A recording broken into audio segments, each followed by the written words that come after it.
Magandang araw muli at mag-aaral tayo ng salita ng ating Panginoon. And continue natin yung topic natin ang ating series about the Redeemer God. At ang ating verse na pag-aaralan ngayon ay matatagpuan sa aklat ng Matthew 13:31 to 32. So sabi dito, isinalaysay niya sa kanila ang isa pang talinghaga na sinasabi, ang paghahari ng langit ay katulad ng isang buto ng mustasa. Kinuha ito ng isang lalaki at inihasik sa kanyang bukirin. Pinakamaliit ito sa lahat ng mga binhi, ngunit nang lumaki na, ito ang pinakamalaki sa mga gulay at naging isang punong kahoy. Dumating dito ang mga ibon sa himpapawid at namugad sa kanyang mga sanga. So, ang kwentong ito is, ang topic na ito ay pinamagatan na The Growth of Kingdom of Jesus. So,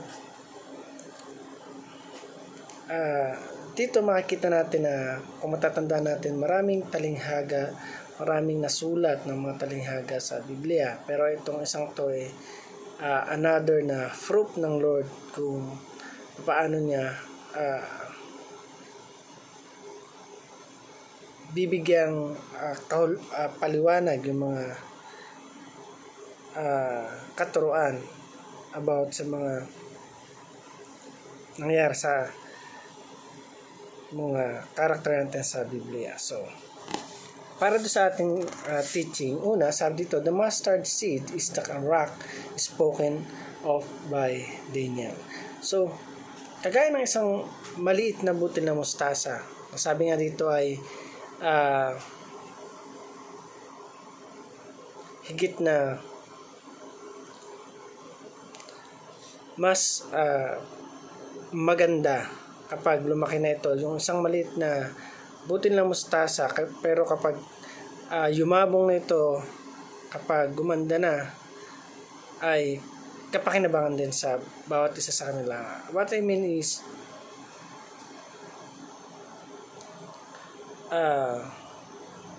yung isang butil ng yung mustasa or the mustard seed is the rock spoken by Daniel. So, sa ganitong pagkaparaan, sabi nga ay marami man tayo na bagay na gustong malaman, gustong magkaroon ng kalinawan, ay patuloy na lang natin talaga na pag-aralan, basahin ang Biblia. So, dito sa ating teaching ngayon, the mustard seed is the rock spoken of by Daniel. So, kung titingnan natin, hindi lang naman yung mga nakasanayan na natin na pakinggan ng mga kwento, yung nakikwento sa kanila. Ganun din naman ay nakakatulong na maging maayos at maganda yung pagkakilala ng mga kapatiran natin o yung mga bata na nais matuto rin o mataniman ang salita ng ating Panginoon. So, the field was the world where the kingdom of God. So, kung isipin natin, maraming bagay din talaga na sinasalang-alang ating Panginoon. Kagaya nga nung sabi doon, pinakamalit ito sa lahat ng mga binhi, ngunit lumaki ito. Ito ang pinakamalaki sa mga gulay at naging isang punong kahoy. Dumating dito ang mga ibon sa ipapawid at namugad sa kanyang mga sanga. So, kagaya rin ito, the field was the world where the kingdom of God.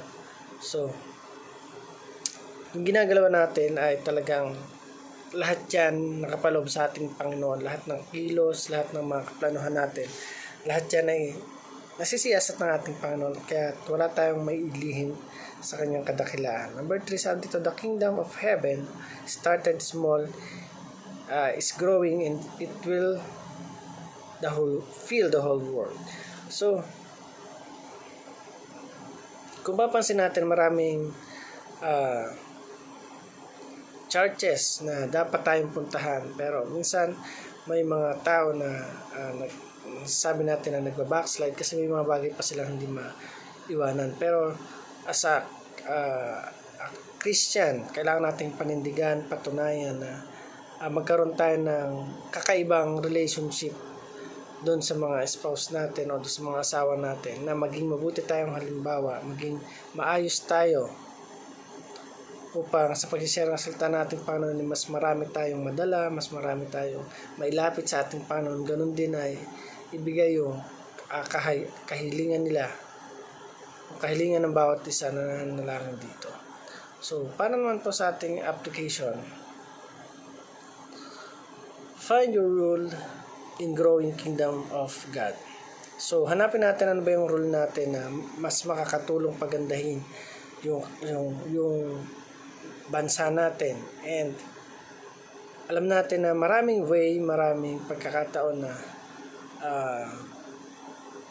nauna tayo sa paglago sa ating Panginoon. Kaya ang sarap lang isipin na nandyan na talagang hindi tayo pinababayaan, lagi tayo niingatan ng ating Panginoon. And number 2, sabi dito,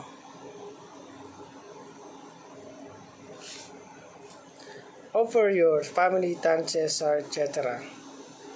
So mga bagay na talagang ano ba yung kaya nating ibigay sa ating Panginoon? Ano ba yung kaya nating sakripisyo sa ating Panginoon? Yung paglilingkod, darating din yung time na manghihina tayo, at kung wala tayong na-duplicate na pwedeng pumalit sa atin, ay medyo mahihirapan na mapipila yung sa iglesia. Kaya mahalaga na bilang andun pa tayo sa kakayanan na makapag-share, makatulong, is naway patuloy na magampanan natin ito. So, pangatlo sabi dito, seek first.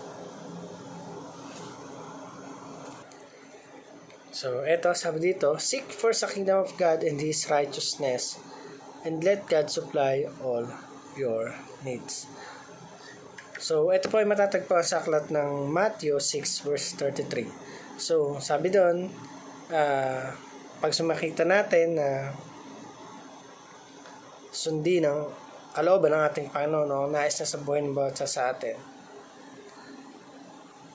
at hayain natin na ang Panginoon yung mag-supply, mag-provide nung lahat ng pangailangan ng bawat sa atin. Wala tayong dapat i-worry kasi alam natin na may mga tao na handang tumulong at dumamay kung tayo ay nangangailangan. So again, thank you for watching this video.